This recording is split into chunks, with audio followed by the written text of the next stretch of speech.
Polisi tangkap pelaku penculik dan pembunuh kepala cabang Bank BUMN. Pelaku ditangkap di sejumlah lokasi.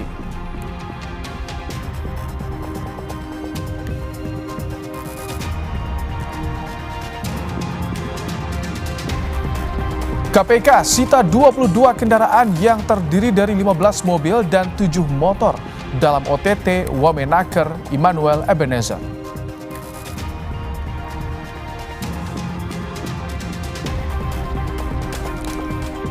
Ariel Noah dan sejumlah musisi sambangi DPR, bahas polemik royalti.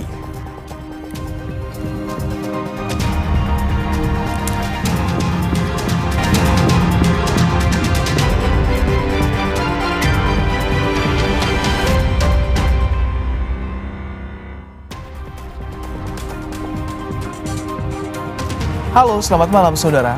Anda kembali menyaksikan program Kompas Malam bersama saya, Rahmat Ibrahim. Selain 3 informasi tadi, kami juga masih memiliki informasi lainnya untuk menemani malam hari Anda. Langsung saja kita simak informasi pertama di Kompas Malam, saudara. Ricuh aksi unjuk rasa warga desa Sinar Palembang, Kecamatan Candipuro di kantor Bupati Lampung Selatan. Dalam aksinya, massa menuntut penonaktifan kepala desa yang diduga korupsi.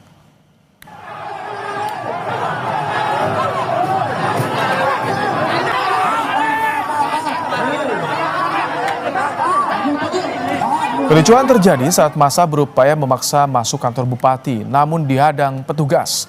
Dalam tuntutannya, warga meminta Bupati Lampung Selatan segera menonaktifkan kepala desa Sinar Palembang yang diduga melakukan korupsi sejak 2022 hingga 2024. Massa juga mendesak aparat penegak hukum mempercepat penanganan laporan dugaan korupsi tersebut.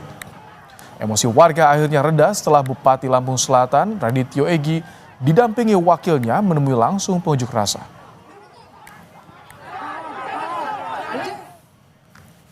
Harapan saya kepala desa secepatnya diberhentikan dan dinonaktifkan sebelaku kepala desa dan diperiksa oleh kejaksaan sebagai adanya dugaan korupsi tahun 2022, 23 dan 24. Saudara, penari Sound Horeg ditabrak sebuah mobil saat tampil dalam karnaval yang digelar di Desa Seraten, Kecamatan Celuring, Banyuwangi, Jawa Timur.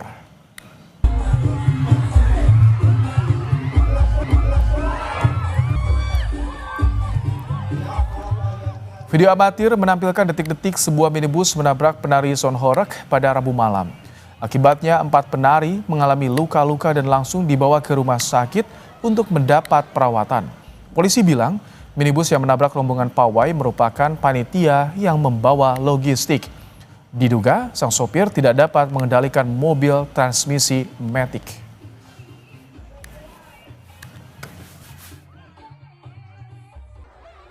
Bahwa itu adalah kelalaian sopir yang membawa makanan minuman untuk peserta karnaval. Itu mungkin dia tidak begitu paham tentang mobil matic.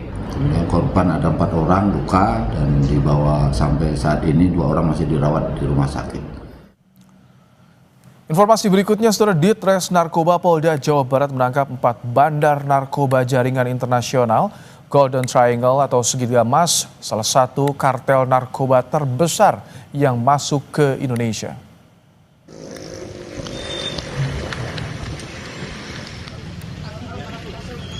Inilah detik-detik saat polisi menangkap bandar narkoba di Jawa Barat. Pelaku menyembunyikan sabu di jok motor. 4 pelaku ditangkap beserta barang bukti sabu 7.000 gram lebih, ratusan pil inek yang dikemas dalam kapsul, tembakau sintetis, dan teh Tiongkok. Jaringan narkoba ini biasa beroperasi di Myanmar, Thailand, dan Laos dan masuk Indonesia melalui jalur laut. Setelah bulan kemarin kita mendapatkan dari jaringan Golden Crescent, bulan sabit emas, sekarang kita dari Golden Triangle. Jadi perlu kami jelaskan bahwa di Indonesia sekarang ada 2 kartel narkoba besar yang sedang beroperasi. Kita harus melawan kartel-kartel ini demi menyongsong Indonesia Emas 2045. Saudara, detik-detik penculikan kepala cabang Bank BUMN di area parkir pusat perbelanjaan terekam kamera pemantau. Korban diculik pelaku pada Rabu sore. Dalam rekaman CCTV terlihat korban yang berada di halaman parkir pusat perbelanjaan didorong masuk ke mobil berwarna putih oleh dua pelaku.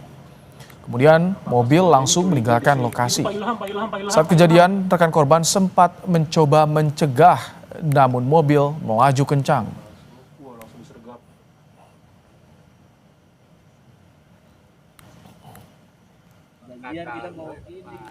Usai diculik, jenazah kepala cabang Bank BUMN ditemukan warga di Kampung Karangsambung, Serang Baru, Bekasi pada Kamis pagi. Jenazah ditemukan di sebuah lahan terbuka dalam kondisi terikat dan tidak lagi bernyawa. Jenazah korban langsung dievakuasi ke Rumah Sakit Polri Kramat Jati, Jakarta Timur untuk otopsi.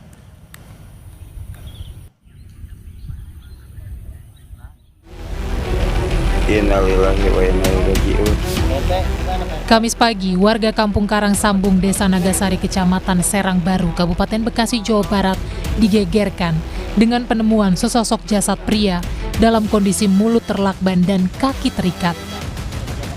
Petugas Polsek Serang Baru yang langsung melakukan olah TKP mendapati korban juga mengalami luka memar. Belakangan diketahui korban merupakan Muhammad Ilham Pradipta, seorang kepala kantor cabang Bank BUMN yang sehari sebelumnya sempat diculik oleh 4 orang saat di parkiran toko swalayan di kawasan Pasar Rebo, Jakarta Timur. Dalam rekaman CCTV tampak kawanan penculik ini sengaja memarkir mobil minibus putih mereka di dekat mobil korban. Secara paksa, Ilham lalu dibawa masuk ke dalam mobil yang segera meninggalkan area parkir. Kami kutip dari Kompas.com, Kasubdit Resmo Polda Metro Jaya AKBP Reza Fiardi Marasabesi menyebut telah menangkap keempat pelaku. 3 orang ditangkap di Jakarta, 1 pelaku lainnya ditangkap saat hendak kabur ke Nusa Tenggara Timur. Polisi menyebut masih ada pelaku lain yang dikejar. Pihak keluarga yang mendapatkan kabar penemuan jenazah langsung mendatangi Rumah Sakit Polri Kramat Jati, Jakarta Timur. Keluarga tak menyangka jika korban tewas dibunuh lantaran kepribadian korban dikenal baik oleh rekan-rekannya. Ketahuannya itu ketika kakak saya, istri almarhum itu nelpon bahwa katanya almarhum itu diculik. Akhirnya kami konfirmasi, dapatlah CCTV yang benar gitu, almarhum itu diculik gitu. Harapannya pelakunya segera semua ditangkap, dihukum seberat-beratnya dengan yang setimpal. Pihak keluarga berharap seluruh pelaku yang terlibat segera ditangkap dan dihukum seberat-beratnya. Tim Liputan Kompas TV. Untuk informasi lebih lengkap soal penangkapan pelaku penculikan kepala cabang Bank BUMN, sudah ada jurnalis Kompas TV, Jonah Hamonangan dan Andika Ahadiat. Selamat malam, Jonah. Jadi masih ada berapa pelaku, Jonah, yang diburu oleh polisi informasinya? Ibrahim, saat ini memang dari pihak polisian masih memburu adanya pelaku di luar dari 4 orang yang sudah berhasil ditangkap, di mana 4 orang tersebut 3 berhasil ditangkap di Jakarta, sedangkan satunya lagi ketika hendak mendarat di bandara di NTT. Jadi kejadian ini memang bagaikan teka-teki, ini harus segera dibongkar dan dicari tahu, tidak hanya motif ataupun tidak hanya mungkin bagaimana kronologinya, tapi juga mencari tahu siapa lagi pelaku yang lain ataupun otak pelaku. Kalau kita lihat dari kronologi atau kejadiannya, ini memang cukup unik, di mana barang bukti yang bisa dilihat adalah dari CCTV, di mana terlihat dari CCTV tersebut ketika si kepala cabang ini keluar dari mobil, langsung disergap dan langsung dimasukkan ke mobil, dan mobil tersebut langsung berjalan. Memang ada 1 orang lagi yang melihat, tapi memang kalau kita lihat cukup terkaget atau mungkin cukup sulit untuk bisa menangkap atau merefleksikan apa yang terjadi pada saat itu. Itulah sebabnya dari pihak kepolisian saat ini masih berusaha untuk membongkar atau mencari tahu apakah ada motif lain. Apakah ini mungkin ada pihak yang tidak suka atau mungkin ada pihak lain yang mungkin merasa tersaing atau sepertinya ini masih dipelajari oleh pihak kepolisian. Kami pun sudah berusaha untuk mengonfirmasi ke pihak kepolisian apakah ada motif lain, misalkan motif asmara atau motif apapun. Dari pihak kepolisian meminta kami untuk bersabar dikarenakan memang masih dilakukan pendalaman tidak hanya kepada 4 orang yang akhir berhasil ditangkap, tapi juga pihak kepolisian masih memburu 1 orang lagi. Apakah nanti ada pendalaman lebih lagi atau mungkin hal lain, ini nanti akan disampaikan oleh kepolisian. Yang pasti kasus ini akhirnya menjadi atensi masyarakat, apalagi kalau kita lihat kasus penculikan seperti ini, apalagi sampai meninggal, tentu saja menjadi tanda tanya apakah ada dendam ataupun hal lainnya, ini masih dilakukan dalam. Bahkan direktur utama dari salah satu bank BUMN di mana adalah atasan dari kepala cabang tersebut bahkan juga ingin meminta kepada pihak polisian agar terus melakukan penyidikan untuk bisa mencari tahu apa motif sebenarnya terkait adanya penculikan yang akhirnya berlanjut dengan adanya kasus pembunuhan ini. Baik. Jonas, singkat saja, apakah ada barang milik korban, barang berharga korban yang hilang saat penculikan?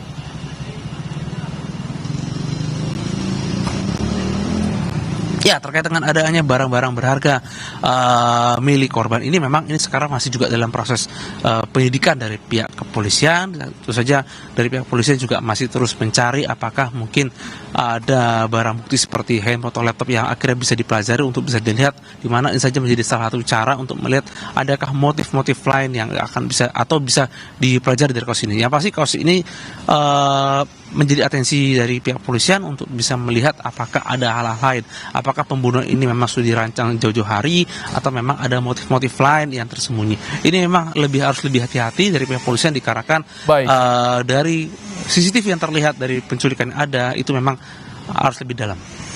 Baik. Terima kasih Jonah Hamonangan dan juga Andika Hadiat untuk laporannya.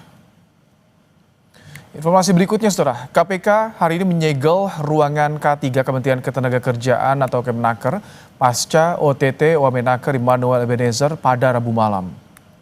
Penyegelan dilakukan karena OTT diduga terkait kasus pemerasan terhadap perusahaan dalam pengurusan sertifikat K3 atau keselamatan dan kesehatan kerja. Juru bicara KPK Budi Prasetyo bilang ada 13 orang lainnya yang terjaring OTT, di antaranya penyelenggara negara dan pihak swasta. Usai terkena OTT, Immanuel Ebenezer langsung dibawa ke Gedung Merah Putih KPK untuk menjalani pemeriksaan intensif.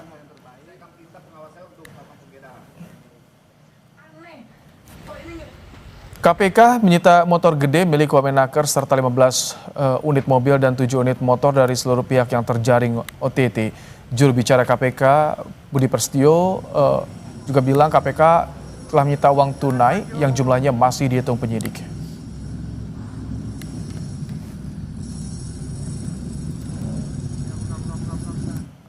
Sebanyak 15 mobil dan 7 sepeda motor mewah disita KPK dalam OTT Wamenaker Immanuel Ebenezer. Dari 7 motor, 5 diantaranya merek Ducati dan 2 lainnya Vespa. Sementara 15 mobil bervariasi dari merek Honda, Suzuki, Hyundai, Mitsubishi, BMW, Toyota, Nissan, dan Jeep. Yang menarik perhatian, salah satunya motor Ducati X Diavol yang harganya mulai dari 878,9 juta rupiah untuk varian dasar. Selain itu, ada juga mobil Nissan GT-R yang kisaran harganya 3,1 miliar hingga 8 miliar rupiah.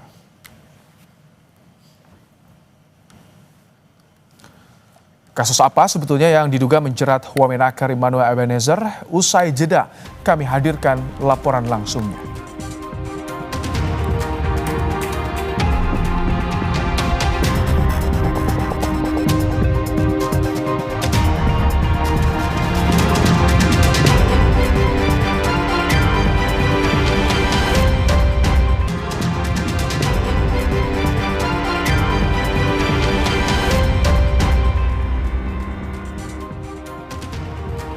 Istana tanggapi soal OTT Wamenaker Immanuel Ebenezer oleh KPK. Soal penggantian Menteri Sekretaris Negara sebut tunggu proses hukum Noel. Wamenaker Immanuel Ebenezer terjaring OTT terkait dugaan pemerasan perusahaan dalam pengurusan sertifikasi K3. Soal reshuffle, Istana melalui Mensesnek Prasetyo Hadi menyatakan akan menunggu status hukum Immanuel 1x24 jam di KPK usai penangkapan pada Rabu malam.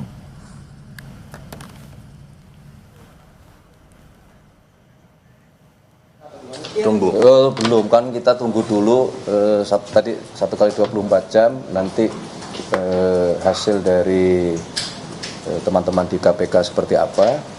Nah, sekali lagi kalau memang kemudian terbukti ya kita akan segera mungkin melakukan proses terhadap yang bersangkutan.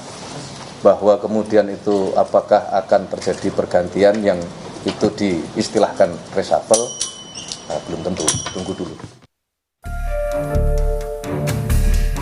Saya akan melawan korupsi dengan sekeras-kerasnya dan dengan segala tenaga dan upaya yang bisa saya kerahkan tanpa pandang bulu.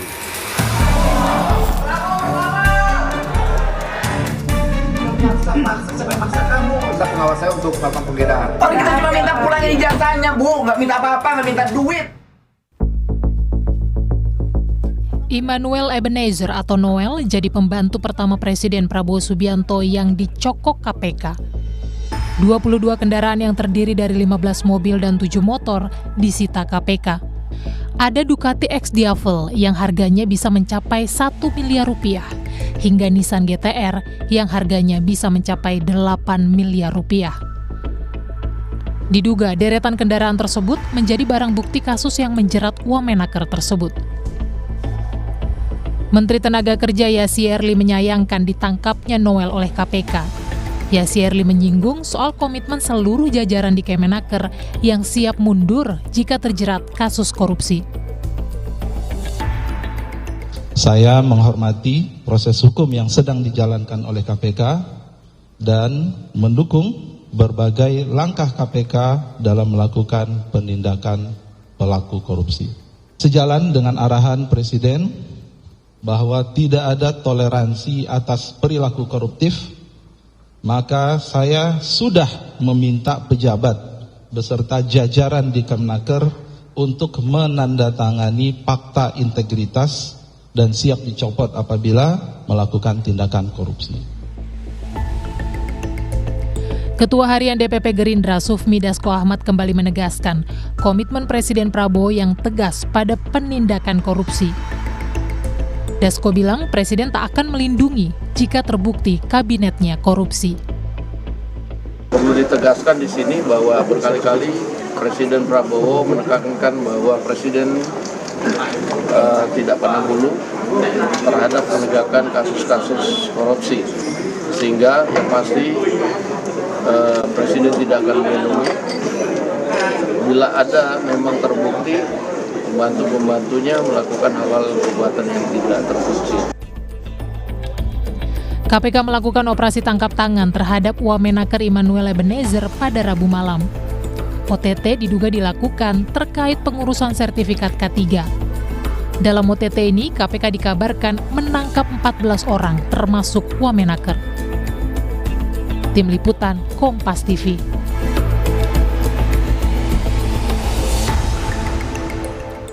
Informasi lebih lengkap terkait dengan OTT KPK terhadap Wamenaker, kita sapa jurnalis Kompas TV Asri Gunawan dan Adini Anissa dari Gedung Merah Putih KPK Jakarta.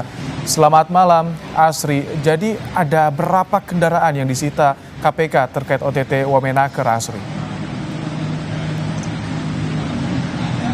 Iya, selamat malam Ibrahim. Ada total 22 kendaraan yang disita oleh KPK dari hasil operasi tangkap tangan yang menyeret Wakil Menteri Ketenagakerjaan Immanuel Ebenezer. Dan dari 22 kendaraan tersebut, 15 diantaranya merupakan kendaraan roda 4 dan 7-nya merupakan kendaraan roda 2. Kalau tadi yang ditampilkan oleh KPK pada sore hari, saya lihat ada beberapa merek mulai dari keluaran Jepang sampai dengan keluaran Eropa. Yang cukup mencita perhatian adalah mobil Nissan GT-R R35 yang kisaran harganya ini bisa mulai dari 4 sampai dengan 8 miliar rupiah. Selain itu ada mobil lain, Jeep Country, Jimny Little di Hyundai Palisade ini ada 2, kemudian juga Pajero Sport, BMW, kemudian dari Toyota ada Corolla, hingga ada juga Nissan GT-R seperti yang tadi saya sudah sebutkan, dan ada beberapa mobil lain yang memang ditampilkan oleh KPK yang menjadi barang bukti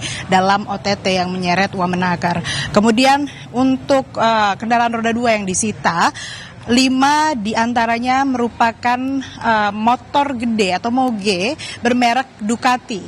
Ada yang jenis Street Fighter, kemudian ada yang jenis Multistrada dan juga X-Diavel yang kisaran harganya bisa miliaran rupiah. Tidak hanya itu, ada juga 2 kendaraan roda 2 atau motor bermerek Vespa berwarna putih dan juga silver yang turut disita oleh KPK.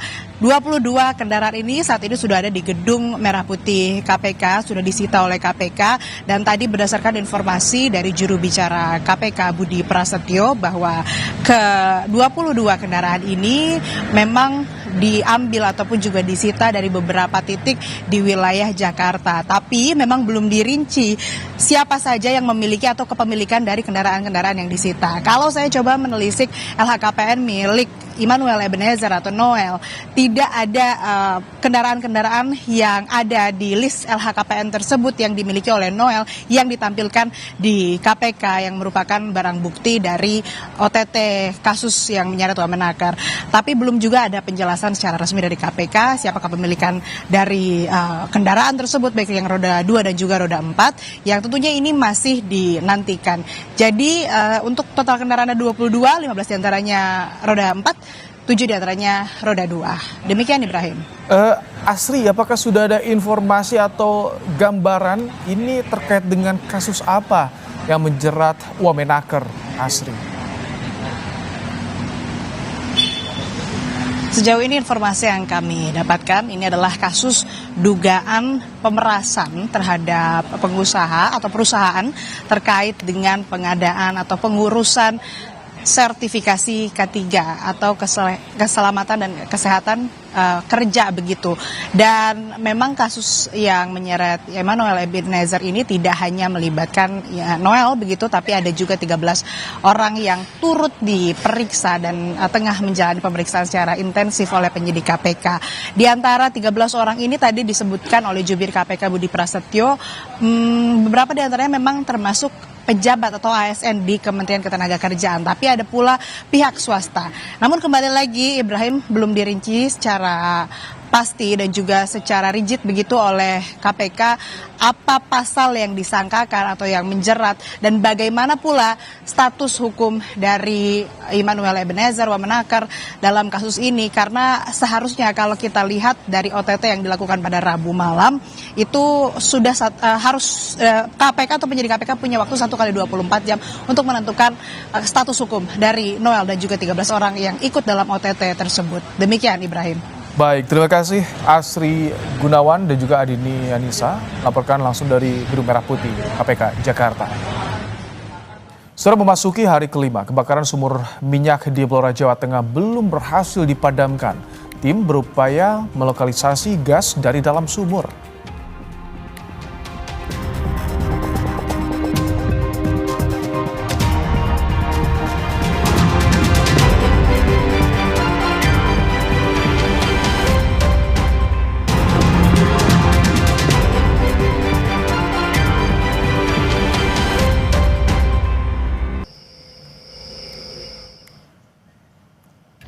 Ya kemarin mau dibuat corongan ya, kalau ini ditutup nggak mungkin, mau dibuat corongan untuk mengantisipasi gas-gas yang masih yang masih ada, karena kalau gasnya nggak ada justru malah bahaya. Kalau ada apinya dibuat corongan itu malah mungkin tidak menimbulkan gas lainnya yang malah menimbulkan keresahan masyarakat nanti. Ini sudah dilakukan atau masih menunggu alat, Bu? Ya, ini masih proses nanti ya. Pasca insiden kebakaran sumur minyak di Desa Gandu, Blora Jawa Tengah, polisi menutup sejumlah sumur minyak lain di sekitar lokasi. Penutupan untuk mengantisipasi peristiwa serupa terulang. Sebanyak 3 sumur minyak yang diduga ilegal ditutup dan dipasang garis polisi untuk proses penyelidikan. Hingga kini polisi telah memeriksa sejumlah saksi di antaranya warga sekitar, pemilik lahan, pengebor, dan investor sumur minyak untuk mengusut penyebab kebakaran serta menentukan pihak yang bertanggung jawab. Polisi mengimbau warga di sekitar lokasi sumur minyak yang terbakar mengungsi ke lokasi yang sudah disiapkan Dinsos dan BPBD.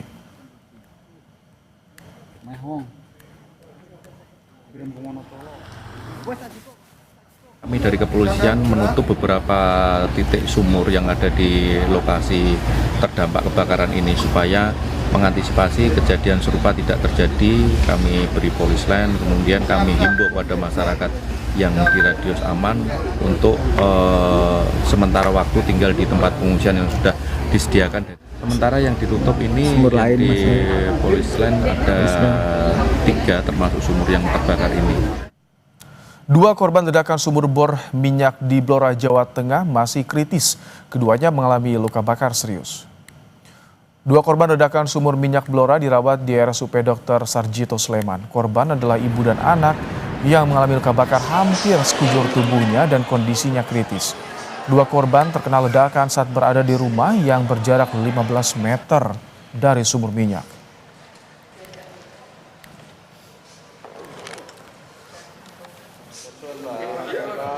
Pasien untuk yang ibu ini menderita luka bakar 76% dan anaknya menderita luka bakar 63%. Kemudian untuk perawatannya kedua pasien kita sambungkan perawatan intensif di unit luka bakar. Ariel Noah dan sejumlah musisi sambangi DPR bahas polemik royalti.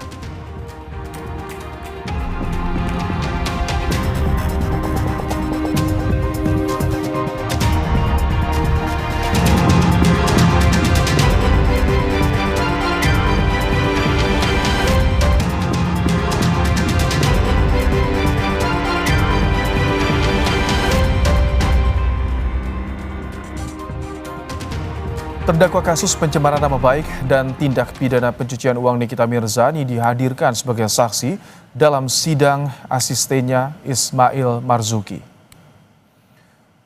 Dalam sidang, Nikita dicecar sejumlah pertanyaan oleh jaksa penuntut umum soal percakapannya dengan Oki Pratama maupun Ismail terkait Reza Gladys. Nikita menjelaskan salah satu chat yang menyinggung soal review produk kecantikan. Nikita mengaku tidak ada pemaksaan ataupun pemerasan.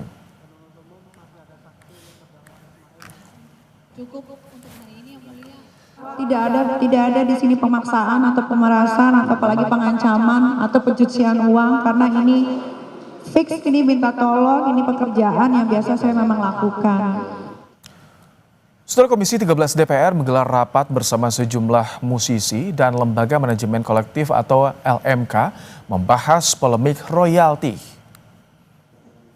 Tampak sejumlah musisi kawakan hadir dalam rapat bersama Komisi 13 DPR membahas royalti yang tengah menjadi polemik. Dalam rapat tersebut, vokalis Noah yang juga wakil ketua umum Vibrasi Suara Indonesia Nazril Irham atau Ariel meminta ketegasan pemerintah bahwa penyanyi bukanlah pihak yang wajib membayar royalti.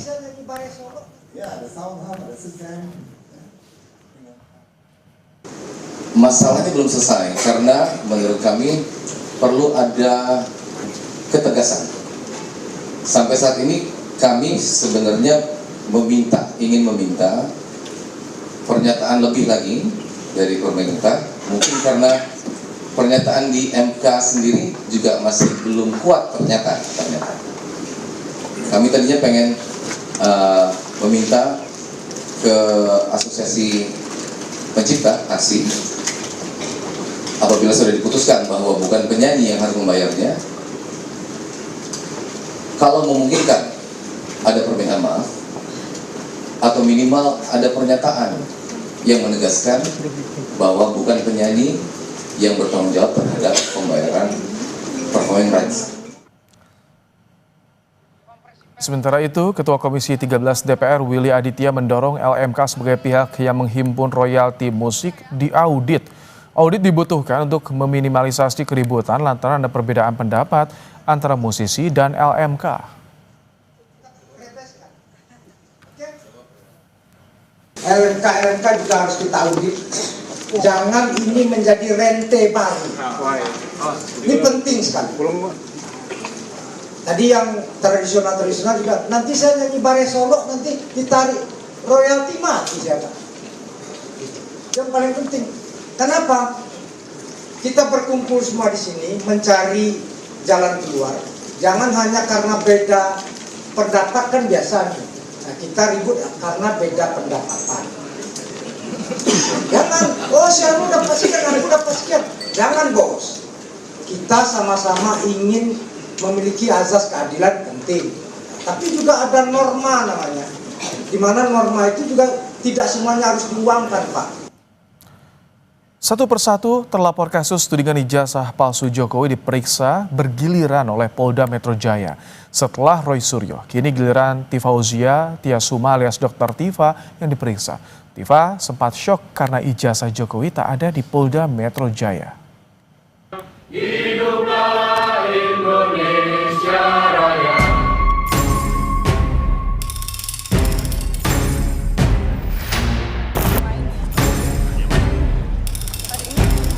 Sambil membawa buku Jokowi's White Paper, Tifauzia Tiasuma alias Dr. Tifa datang ke Polda Metro Jaya untuk diperiksa sebagai terlapor di kasus tudingan ijazah Jokowi. Saat diperiksa, Tifa meminta penyidik untuk menunjukkan ijazah Jokowi. Namun ternyata ijazah Jokowi sudah tidak ada lagi di Polda Metro Jaya, melainkan dalam pemeriksaan uji forensik di Mabes Polri. Ternyata ada sebuah jawaban yang bikin saya surprise, karena ternyata kata pemeriksa saya itu sampaikan bahwa ijazah itu sudah tidak ada lagi di Polda Metro Jaya, dan itu tidak pernah disampaikan kan kepada khalayak, kita semua tidak tahu. Dan posisi dari ijazah itu sekarang ada di Mabes. Berarti tadi nggak ada di Mabes dan sedang atau sudah dilakukan uji forensik, lab forensik gitu. Nah, tentu saja saya langsung tanya, loh, kok tidak ada pengumuman apapun di media massa? Selain Tifa, rekannya Roy Suryo telah lebih dahulu diperiksa di Polda Metro Jaya. Dengan percaya diri, Roy datang tanpa berkas bukti apapun karena merasa dirinya tidak melakukan kesalahan dan yakin bakal lolos dari kasus hukum ini. Ada 118 pertanyaan dengan 52 halaman. Ya, dan semua saya jawab clear, tidak ada yang tidak saya jawab, ya. Jangan salah, saya bukan tidak menjawab. Semua saya jawab. Ya, semua saya jawab ke 118 pertanyaan itu dari awal sampai akhir. Anda punya akun media sosial? Saya jawab tidak. Selesai, udah. Karena nggak apa? Terbukti saya tidak pernah melakukan posting. Berarti dari saya nggak ada posting. Saya tidak pernah melakukan penyiaran YouTube. Nggak ada, karena saya juga tidak punya YouTube. Ya kan gitu. Dan kalau misalnya saya diajak tampil di sebelah sana, siapa yang punya YouTube? Kasus tudingan ijazah palsu Jokowi telah naik ke penyidikan. Setidaknya ada 6 laporan, termasuk salah satunya laporan dari Jokowi tentang pencemaran nama baik dan fitnah yang ditangani oleh Polda Metro Jaya. Di tengah polemik ijazah Presiden ke-7 Joko Widodo, Roy Suryo CS malah menambah drama baru dalam polemik ijazah Jokowi dengan meluncurkan buku berjudul Jokowi's White Paper. Buku bersampul putih ini berisi karya ilmiah mengenai status Jokowi sebagai alumnus UGM hingga berbagai pihak yang mempertanyakan keaslian ijazah dan skripsi Joko Widodo. Tim Liputan, Kompas TV.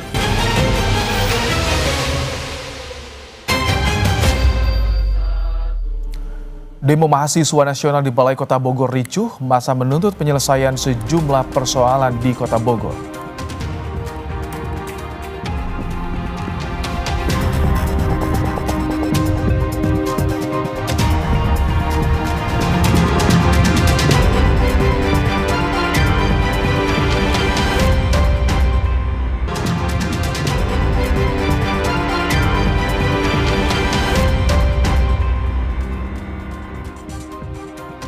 Setelah unjuk rasa yang digelar Gerakan Mahasiswa Nasional Indonesia atau GMNI di Balai Kota Bogor ricuh.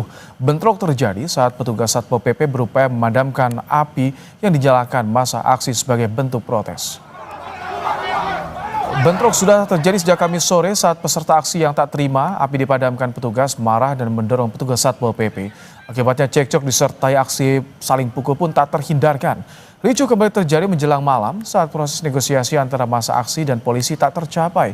Unjuk rasa digelar mahasiswa menuntut penyelesaian sejumlah persoalan di Kota Bogor.